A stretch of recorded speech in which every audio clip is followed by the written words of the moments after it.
Hello students, good morning all of you.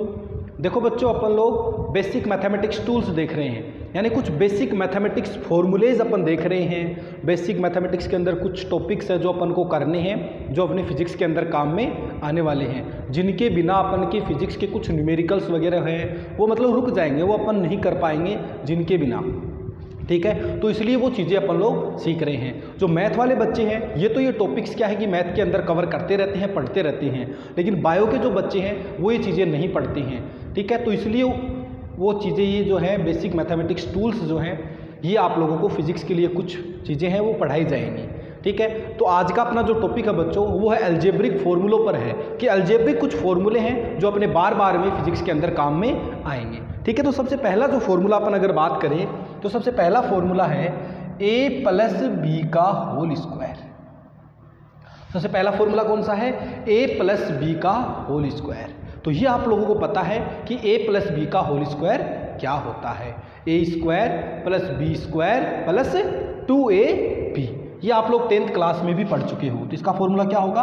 a square plus B square plus 2ab। ठीक है, ऐसे ही दूसरा जो फॉर्मूला आता है बच्चों वो आता है a माइनस बी का होल स्क्वायर। इसका क्या फॉर्मूला होता है? a square plus B square minus 2a into B. यहाँ प्लस का चिन्ह है तो यहाँ प्लस का आ जाएगा, यहाँ माइनस का तो यहाँ माइनस का आ जाएगा। ये फॉर्मूला तो आप लोगों के याद भी होगा। ठीक है, फिर एक फॉर्मूला आता है a प्लस, पहले ये फॉर्मूला लिख लेते हैं, देखो ये भी पता होगा आप लोगों को, a square minus B square. a square minus B square क्या होता है बोलो? a plus B into A minus B. Right, fourth number पे अपना जो फॉर्मूला आता है बच्चों वो आता है a प्लस बी की क्यूब। a प्लस जो b है उसकी क्यूब, होल क्यूब कितनी होती है वो अपन लोगों को देखना है। ठीक है, तो a प्लस बी की होल क्यूब क्या होगी? a cube plus B cube plus 3ab into A plus B. ये फॉर्मूला आप लोगों को ध्यान में रखना है, a cube plus B cube plus 3ab into A plus B.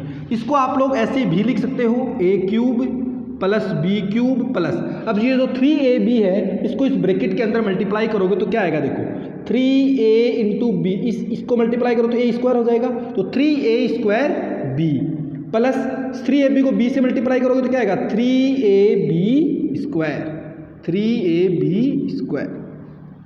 इसी प्रकार से फिफ्थ नंबर पे जो आता है वो आता है a माइनस बी की क्यूब। अब a माइनस बी जो है इसकी क्यूब क्या होती है ये देखना है, a की क्यूब माइनस बी की cube plus 3ab a minus B. ठीक है, a cube minus B cube plus 3ab a minus B. यहाँ माइनस था तो यहाँ माइनस लगा दिया और यहाँ माइनस लगा दिया, दो जगह माइनस आएगा, इस एक जगह प्लस का प्लस ही रहेगा। तो देखो क्या आएगा, इसको अगर लिखना चाहूँ तो a cube minus B cube plus 3a square B minus 3ab square. ठीक है, तो इस प्रकार से अपन a माइनस बी की क्यूब निकाल सकते हैं। ठीक है, तो यह आ गया अपने पास में a cube minus B cube plus 3a square B minus 3ab square. ठीक है, उसके बाद में जैसे कि आप लोगों ने समांतर श्रेणी के बारे में पढ़ा होगा कि समांतर श्रेणी क्या होती है, समांतर श्रेणी। ठीक है, नेक्स्ट अपना 6 नंबर पे अपन पढ़ते हैं समांतर श्रेणी। नॉर्मल सा बता देता हूँ, 10th क्लास में आप लोगों ने पढ़ी है पूरी समांतर श्रेणी, और 11th क्लास में भी जो मैथ वाले बच्चे हैं वो मैथ के अंदर इसको पूरा डिटेल से पढ़ेंगे समांतर श्रेणी को। समांतर श्रेणी, समांतर श्रेणी देखो क्या होती है, a पहला पद a होता है, फिर a प्लस d, फिर a प्लस 2d, ऐसे करके आगे तक ये चलती रहती है, a plus 3d, a plus 4d, a plus nd तक, ऐसे n तक। ठीक है, जिसके अंदर ये जो a है बच्चों, a तो क्या है? इसका प्रथम पद है। a क्या है बच्चों? इसका प्रथम पद। ठीक है, और यहाँ पर ये जो d है, d क्या है बच्चों? सार्वय अंतर। d क्या है? सार्वय अंतर। अब ये d कैसे निकालेंगे अपन? दूसरा पद माइनस प्रथम पद, या फिर तीसरा पद माइनस दूसरा पद। तो ये सार्वय अंतर निकालेंगे कैसे?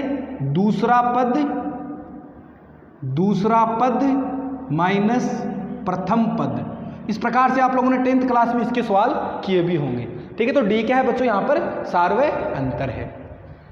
अब इस श्रेणी का अपन को nवा पद निकालना हो, समांतर श्रेणी का nवा पद कौन सा होता है, nवा पद, ठीक है, जिसको अपन an से लिख लिया। अब ये nवा पद आएगा क्या, देखो a plus n minus 1 into D, यानी मान लो 6वां पद निकालना, 6 टर्म निकालनी है तो यहाँ पर n की जगह क्या आ जाएगा 6 आ जाएगा। 5वां पद निकालना तो क्या आ जाएगा 5 माइनस 1 आ जाएगा। इस प्रकार के सवाल आप लोगों ने बहुत से भी किए भी होंगे।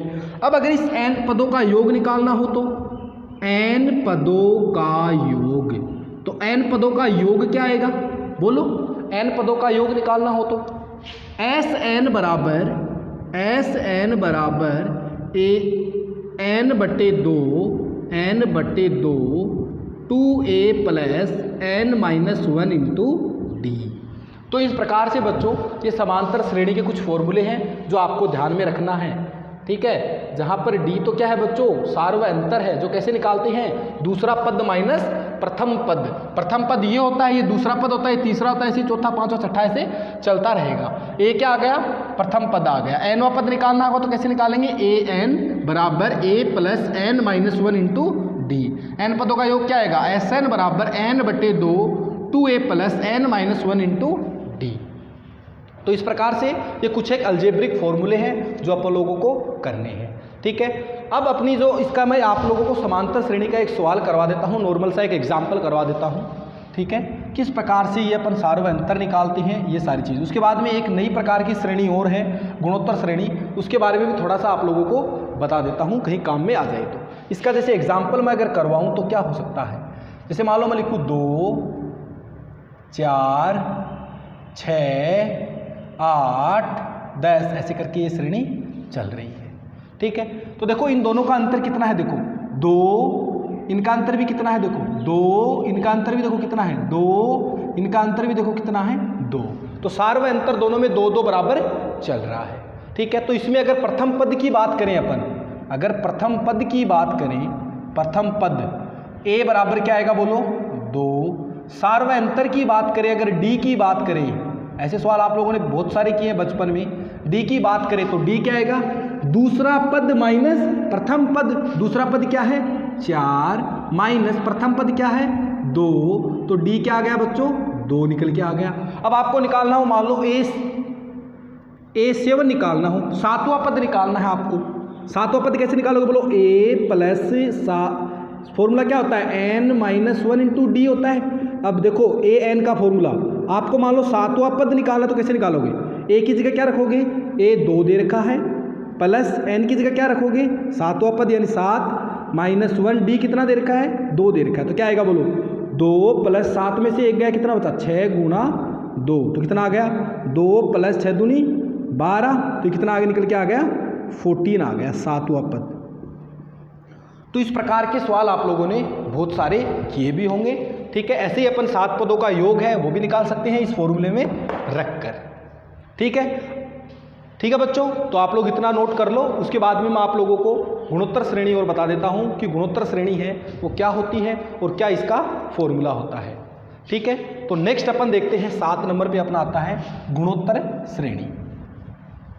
ये आप लोगों ने किया है तो मैं ज़्यादा डिटेल से अपन लोग इनको नहीं पढ़ने वाले हैं, नॉर्मल फॉर्मूले आप लोगों को ध्यान में रखना है। वैसे तो बच्चों गुणोत्तर श्रेणी है वो अपने फिजिक्स में ज़्यादा काम में नहीं आती है, लेकिन अपन थोड़ा सा इसको देख लेते हैं। देखो गुणोत्तर श्रेणी, नेक्स्ट 7 नंबर पे अपना है गुणोत्तर श्रेणी। गुणोत्तर श्रेणी जिसको बच्चों जीपी से लिखते हैं अपन, किससे लिखते हैं जीपी से लिखते हैं, ज्योमेट्रिक प्रोग्रेशन। अब ये क्या होती है गुणोत्तर श्रेणी, इसको समझते हैं। देखो इसमें तो क्या कर रहे थे अपन, जोड़ कर रहे थे, अर्थमेटिक जो प्रोग्रेशन था, एपी जो थी सब अपने पास समांतर श्रेणी थी उसमें जोड़ कर रहे थे अपन। इसमें क्या आएगा गुणा आएगा। कैसे, देखो जैसे मान लो इसका सबसे पहले मैं आप लोगों को अगर एग्जाम्पल ही देना चाहूँ तो इसका एग्जाम्पल अपन ये लिख सकते हैं 3 6 12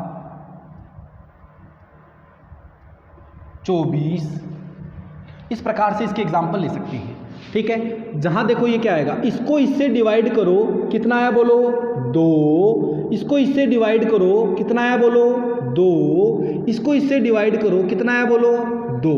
तो इसमें क्या चलेगा, सार्वय अनुपात चलेगा। सार्वय अनुपात यानी दो कोई भी टर्म है, प्रथम पद यानी द्वितीय पद बटे प्रथम पद अगर अपन करेंगे वो जितना आ रहा है उतना ही चतुर्थ पद बटे तृतीय पद करने पर भी आएगा या तृतीय पद बटे द्वितीय पद करने पर भी आएगा। देखो यहाँ पर दोनों का जो अनुपात है वो बराबर चल रहा है। अगर 3 को 6 से डिवाइड करता हूँ 2 आता है, 6 को 2 से करता हूँ 12 आता है, और इसको 2 से करता हूँ 2 चल रहा है। ठीक है, तो इसको अपन ऐसे लिख सकते हैं A R square A R cube A R 4 इस प्रकार से आगे चलती है। ठीक है, जिसमें ए बच्चों क्या है, प्रथम पद है। क्या है बच्चों, प्रथम पद है। और आर क्या है बच्चों, सार्वय अनुपात है। क्या है बच्चों, सार्वय अनुपात। आर क्या है, सार्वय अनुपात। अब ये आता क्या है, कैसे आता है, द्वितीय पद बटे प्रथम पद। इस प्रकार से अपन नॉर्मल इसका फॉर्मूला है निकाल सकते हैं। ठीक है, तो यहाँ के लिए अगर मैं सार्वय अनुपात निकालूंगा तो कितना आएगा, 2 आएगा। ठीक है, अब इसके लिए nवां पद कैसे निकालते हैं, ठीक है, और इसके लिए n पदों का योगफल कैसे करते हैं वो सूत्र और देख लेते हैं, फिर 1-2 एग्जाम्पल से आप लोगों को मैं समझाता हूँ। ठीक है, तो इसका nवां पद कैसे निकालेंगे, nवां पद an से लिखते हैं, तो इसके लिए nवां पद जो होता है बच्चों वो होता है a r की पावर n-1। कैसे निकालेंगे, a r की पावर n-1, ये इसका nवां पद होता है। ठीक है, n पदों का योगफल, n पदों का योगफल, n पदों का जो योगफल है बच्चों वो आता है Sn बराबर a इंटू आर की पावर n-1 बटे r-1। इस प्रकार से अपन इसके लिए n पदों का योगफल निकाल सकते हैं। ये सूत्र आप लोगों को ध्यान में रखना है। ठीक है, अगर आपको अनंत श्रेणी दे रखी हो तो अनंत पदों का योगफल अपन कैसे निकालेंगे गुणोत्तर श्रेणी में, अनंत पदों का योग यानी n की जगह क्या आ गया, इन्फिनिटी आ गया। तो s इन्फिनिटी का जो फॉर्मूला होता है वो बहुत ही इंपॉर्टेंट फॉर्मूला है जो आप लोगों को ध्यान में रखना है, a/r-1। ये बहुत इंपॉर्टेंट है, वेरी वेरी इंपॉर्टेंट है, ये सब बच्चों को ध्यान में रखना है। अगर ये आप लोग ध्यान में नहीं रखोगे तो भी आपका काम हो जाएगा ये 2 फॉर्मूले, क्योंकि ये ज़्यादा अपने कहीं फिजिक्स में काम में नहीं आएंगे, ये फॉर्मूला बहुत ज़्यादा काम में आएगा।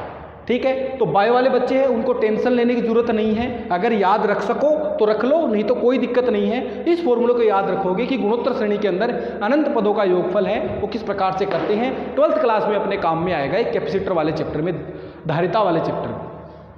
ठीक है, तो वहाँ पर आप लोगों को ये फॉर्मूला काम में आएगा, तो इसलिए आप लोगों को ये याद रखना है। जैसे मैं एग्जाम्पल बताऊँ आप लोगों को, अगर अपन एग्जाम्पल सोल्व करें इसका, तो जैसे मालूम मैं लेता हूँ यहाँ पर 2, 4, 8, 16 ऐसे करके ये गुणोत्तर श्रेणी चल रही है, जिसके अंदर आप लोगों को अगर प्रथम पद बोला जाए कितना आएगा, प्रथम पद ढूंढने को बोला जाए तो प्रथम पद क्या आएगा बोलो, a बराबर तो क्या आएगा 2, जो पहला होगा वही प्रथम पद।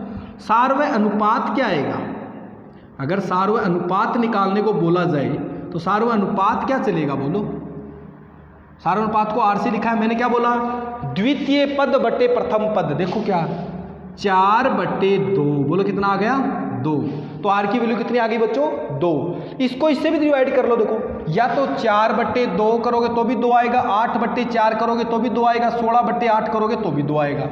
इस प्रकार से इनको आप डिवाइड ऐसे करोगे तो सेम आएगा सार्वय अनुपात। ठीक है, मतलब वो गुणोत्तर श्रेणी के अंदर है, वहाँ से आप लोगों को समझना है कि ये जो दिया गया है ये गुणोत्तर श्रेणी के अंदर है।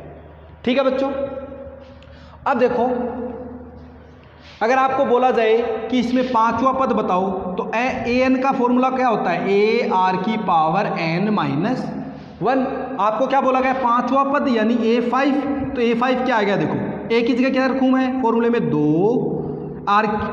r की जगह 2 की पावर n-1 यानी 5 - 1, तो क्या आ गया बोलो 2 × 2 की पावर 4। तो 2 × 2 की पावर 4 कितनी होती है, मल्टीप्लाई कर लो, 2 2 2 2 2 दूनी 4, 4 दूनी 8, 8 दूनी 16, तो 16 दूनी 32। तो S5 5वां पद क्या आएगा बच्चों 32 आएगा। ठीक है, तो इस प्रकार से अपन क्या कर सकते हैं, इसके लिए कोई सा भी पद निकालना हो वो निकाल सकते हैं। ठीक है, मान लो इस प्रकार से ये गुणोत्तर श्रेणी दे रखी है और अनंत तक दे रखी है। आप लोगों को मान लो मैं ये गुणोत्तर श्रेणी ये ले लो, फिर ये ले लो, कोई सी भी एक ले लो, ठीक है। इसके अंदर ये पहला एग्जाम्पल है, ये दूसरा एग्जाम्पल मैं करवा देता हूँ। दूसरा एग्जाम्पल जो है बच्चों मैं लेता हूँ कि मान लो एक गुणोत्तर श्रेणी अपन को ऐसे दे रखी है, एक जीपी 3, 6 ऐसे ले लो, वरना 1/2, 1/4, 1/8, 1/16 ऐसे अनंत तक चल रही है, ठीक है। ये गुणोत्तर श्रेणी है जिसमें ए बोलो कितना है 1/2, आर बोलो कितना है 1/4, 1/2। तो ये क्या आएगा बोलो, इसको ऊपर ले जाऊं मैं तो 2/4, यानी क्या आ गया 1/2। आपको क्या करना है, अनंत पदों का योगफल निकालना है। तो एस अनंत क्या आएगा बोलो, a/1 r। ये एस अनंत का फॉर्मूला होता है। तो a कितना दे रखा है बोलो 1/2 डिवाइड बाई 1 r कितना दे रखा है 1/2। तो क्या आएगा 1/2 इसको इसमें से घटाओगे तो क्या बचेगा 1/2। तो एस अनंत क्या आ गया बच्चों मेरे पास निकल के 1 आ गया। तो इस प्रकार से बच्चों अपन लोग इनको आसानी से सोल्व कर सकते हैं, ठीक है। तो ये है अपने अलजेब्रिक फॉर्मूले, कुछ एक फॉर्मूले हैं जो आप लोगों को फिजिक्स में काम में आते रहेंगे। तो इसलिए सारे बच्चे ध्यान से रहें, ये एक फॉर्मूला आप लोगों को ध्यान में रखना है। बाकी जो फॉर्मूले और भी मैंने लिखाए हैं वो भी आप लोगों को ध्यान में रखना है, ठीक है बच्चों। तो यहाँ अपन नेक्स्ट अपन जो पढ़ेंगे वो आगे भी मैं आप लोगों को कुछ क्वेश्चंस वगैरह कुछ करवाऊंगा, ठीक है। तो आज के लिए बच्चों अपन क्लास यहीं पर ख़त्म करते हैं। आप लोग वीडियो को देखते रहें, साथ साथ में नोट करते रहें, ठीक है बच्चों। तो आज के लिए बच्चों बस इतना बाकी रहेगा।